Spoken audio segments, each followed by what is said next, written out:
Olá, sejam muito bem-vindos ao canal de podcast do professor Elias Cruz e hoje iremos falar sobre as reformas religiosas na Europa.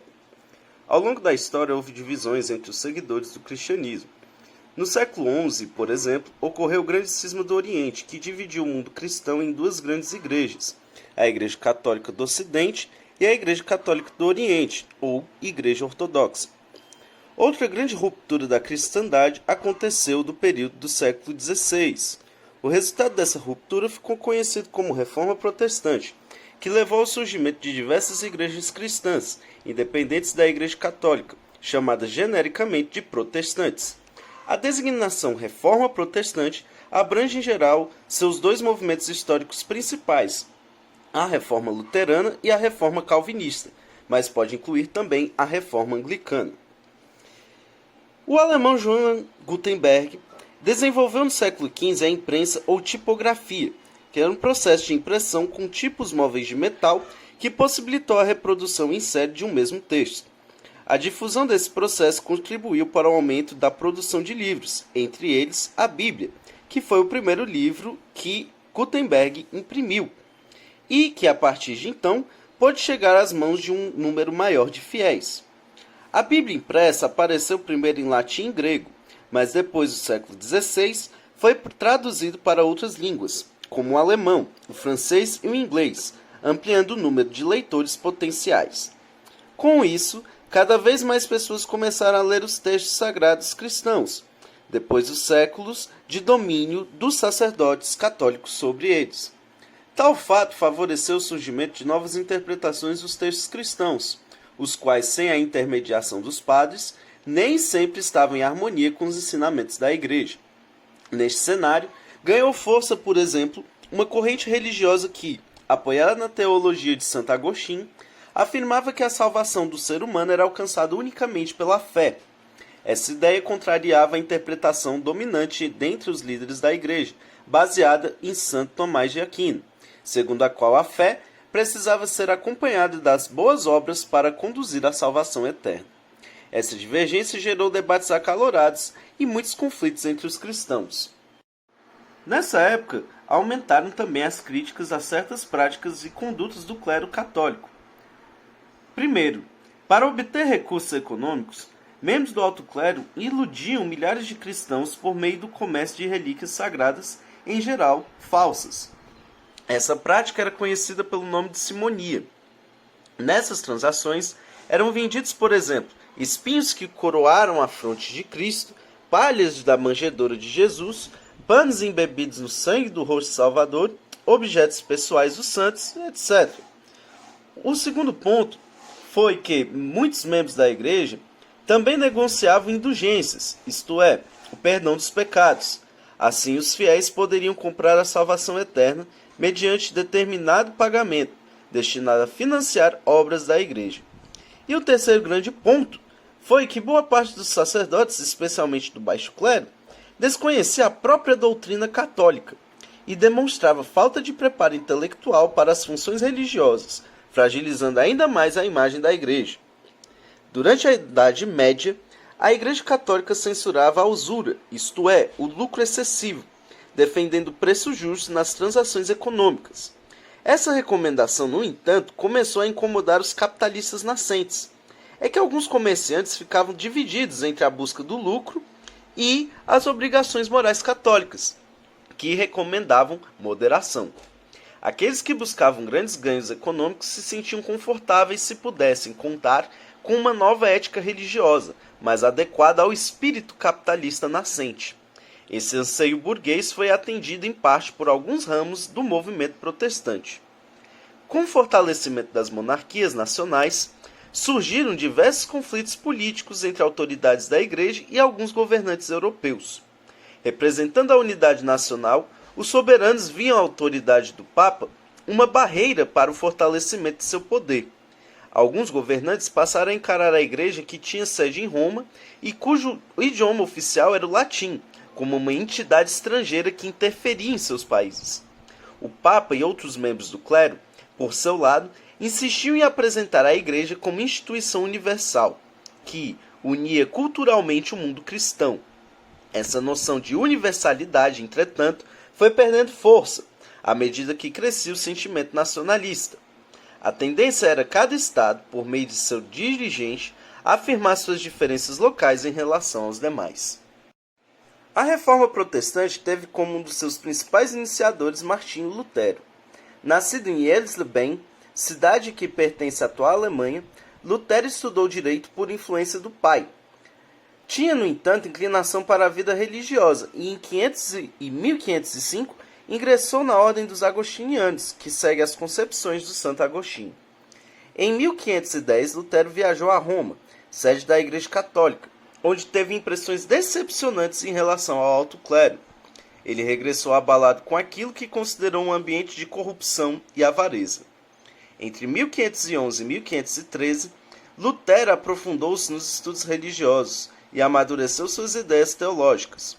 Numa das epístolas do apóstolo Paulo, que fazem parte do Novo Testamento bíblico, encontrou passagens que lhe pareceram fundamentais, como aquele que é justo pela fé viverá, e, de fato, nós estimamos que o homem é justificado pela fé independentemente das obras da lei.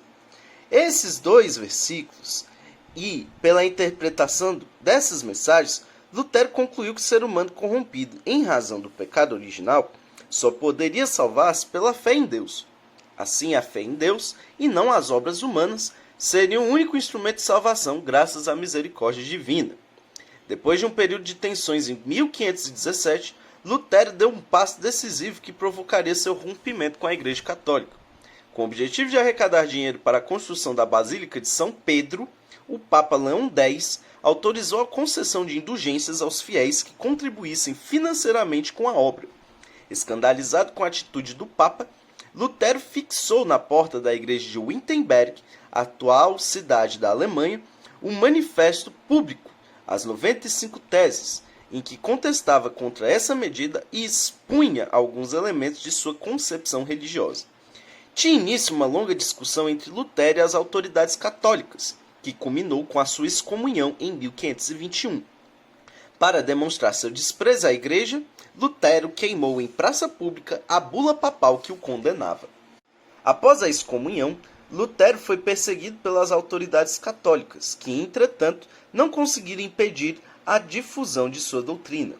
Em 1521, Lutero refugiou-se no castelo de Wartburg, do príncipe alemão Frederico, seu amigo e protetor, onde iniciou a tradução da Bíblia para o alemão a partir de originais gregos.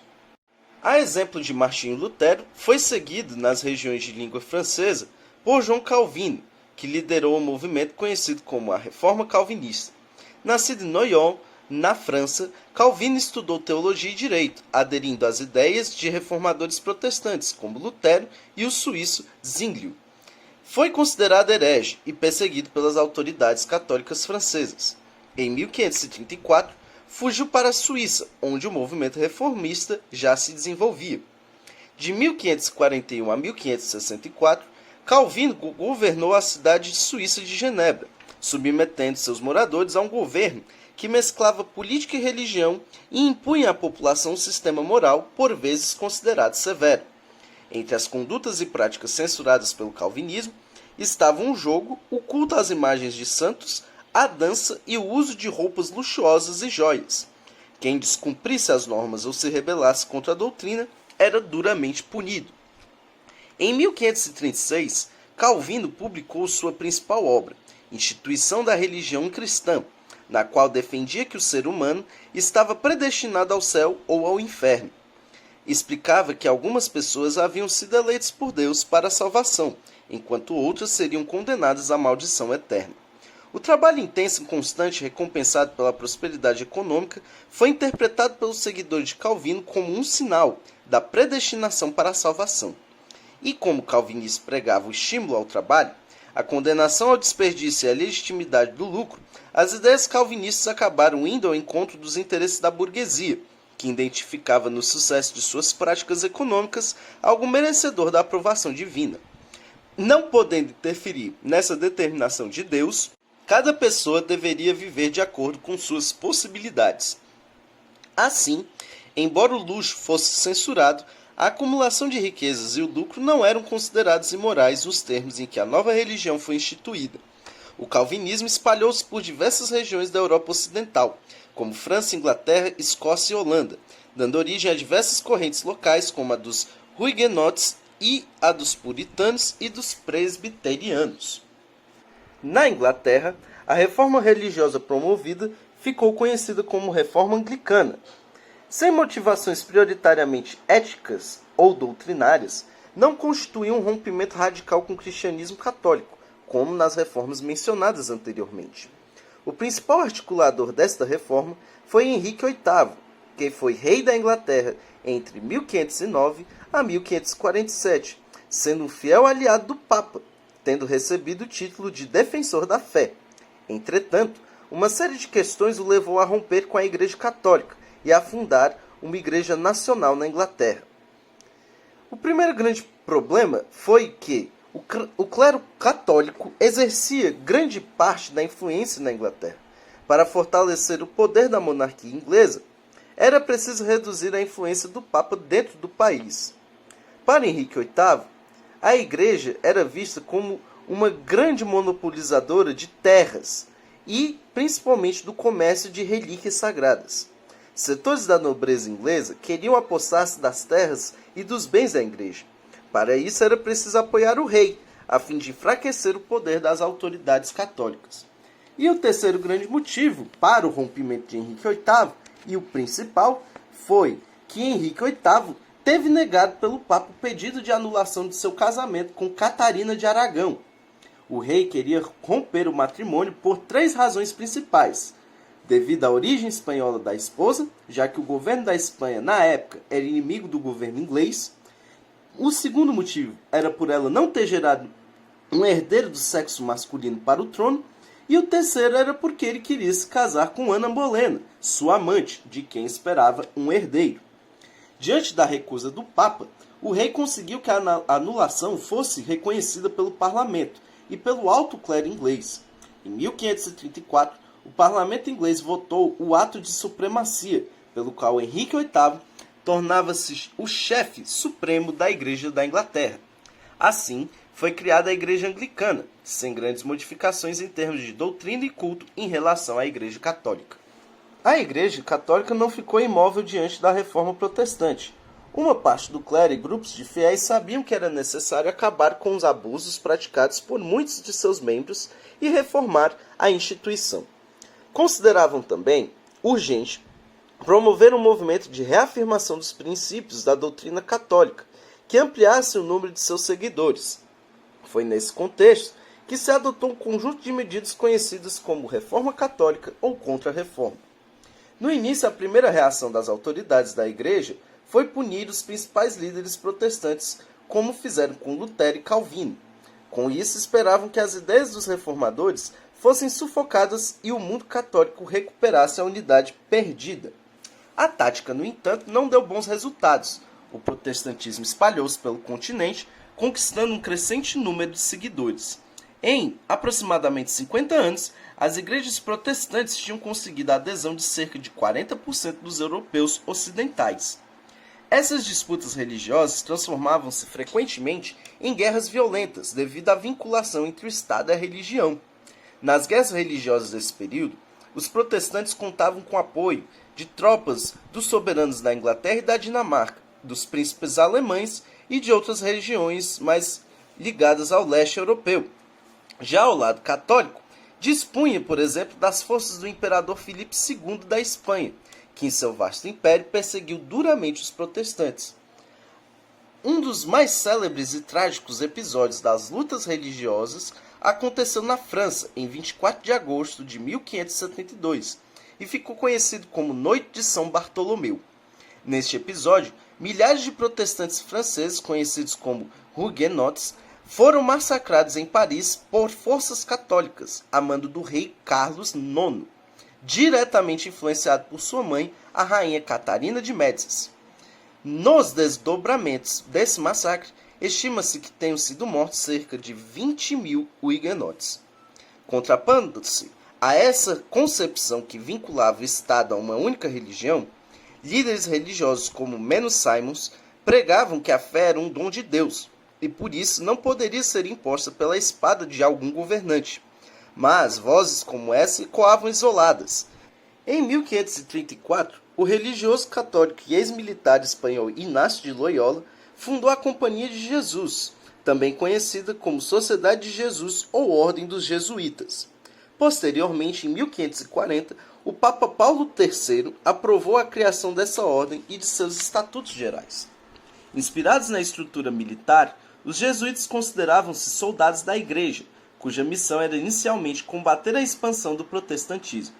No ano de 1545, o Papa Paulo III convocou um concílio, cujas primeiras reuniões foram realizadas na cidade de Trento, na Península Itálica. Em 1563, ao final de anos de trabalho, os bispos reunidos no Concílio de Trento apresentaram um conjunto de decisões que procurava garantir a unidade da fé católica e a disciplina eclesiástica. Em relação às críticas e às ideias protestantes, foram reafirmados pontos básicos da doutrina católica, como os 7 sacramentos e a tese da infalibilidade do Papa e o monopólio do clero católico na interpretação correta da Bíblia. Reafirmou-se também, como correta e legítima, a concessão de indulgências, recomendando-se evitar abusos.